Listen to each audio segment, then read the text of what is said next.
আসসালামু আলাইকুম ওয়া রাহমাতুল্লাহি ওয়া বারাকাতুহু নাহমাদুহু ওয়া নুসাল্লি আলা রাসূলিহিল কারীম আম্মা বা'দ।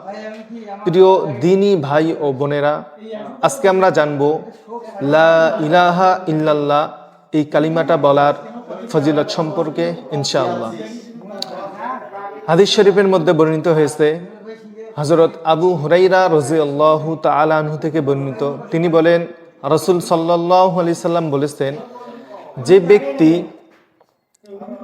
লা ইলাহা ইল্লাল্লাহ বলে দুনিয়ার জমিনে, তো আরশের সামনে একটা খুঁটি আছে, তো এই খুঁটিটা দুলতে থাকে, তখন আল্লাহ তাআলা ওই খুঁটিকে প্রশ্নবিদ্ধ করে, তুমি দুলতেছো কেন? তখন ওই খুঁটি জবাব দেয় যে, হে আল্লাহ, দুনিয়ার জমিনের মধ্যে আপনার গোলাম, আপনার বান্দা লা ইলাহা ইল্লাল্লাহ বলতেছে, যতক্ষণ পর্যন্ত ওই বান্দাকে আপনি মাফ না করবেন ততক্ষণ পর্যন্ত আমি এই খুঁটি দুলতে থাকব। তখন আল্লাহ তাআলা বলেন, ইন্নী কদ গফারতু লা, শুনে নাও, আমি রব ওই বান্দাকে মাফ করে দিলাম। সুবহানাল্লাহি ওয়া বিহামদিহি। হাদিস শরীফের মধ্যে বর্ণিত হয়েছে, যদি কোনো কাফের ব্যক্তি ঈমান আনে নাই, নন মুসলিম ব্যক্তি জীবনের শেষ মুহূর্ত পর্যন্ত অপরাধের মধ্যে নিমজ্জিত থাকে, তারপরও শেষ মুহূর্ত এই সময়েও যদি ওই বান্দা ইখলাসের সাথে লা ইলাহা ইল্লাল্লাহ বলে, তাহলেও আল্লাহ তাআলা ওই ব্যক্তিকে মাফ করে দেয়। সুবহানাল্লাহি ওয়া বিহামদিহি।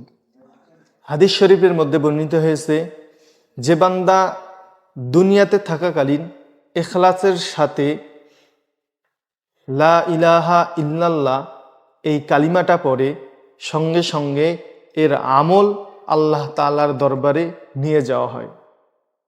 যখন বান্দা দুনিয়াতে থাকাকালীন এই কালিমাটা পড়ল, সঙ্গে সঙ্গে যখন তার আমলটা নিয়ে যাইতেছে, উপর দিকে যাইতেছে, এই সময় আরেকজন অবতরণকারী ফেরেশতার সঙ্গে সাক্ষাৎ ঘটে। তখন এই ফেরেশতা অবতরণকারী ফেরেশতাকে প্রশ্নবিদ্ধ করে, তুমি কোথায় যাচ্ছ?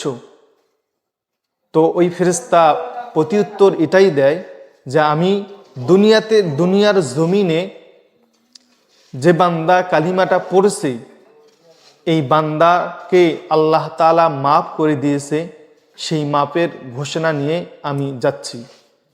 তখন এই ফেরেশতা বলে, তুমি কোথায় যাচ্ছ? বলে, যে বান্দা দুনিয়ার জমিনে এই কালিমাটা পড়েছে, এই বান্দার সওয়াব, এই সওয়াবটা আল্লাহ তাআলার দরবারে নিয়ে যাচ্ছি।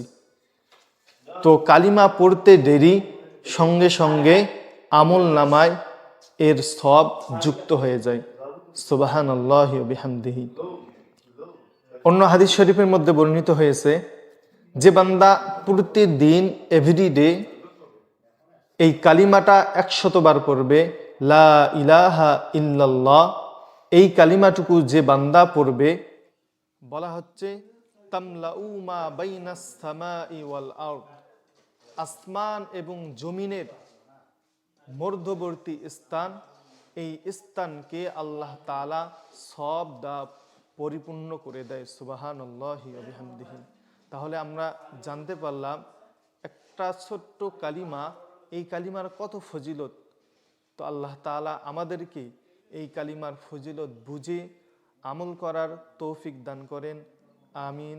আসসালামু আলাইকুম ওয়া রাহমাতুল্লাহ।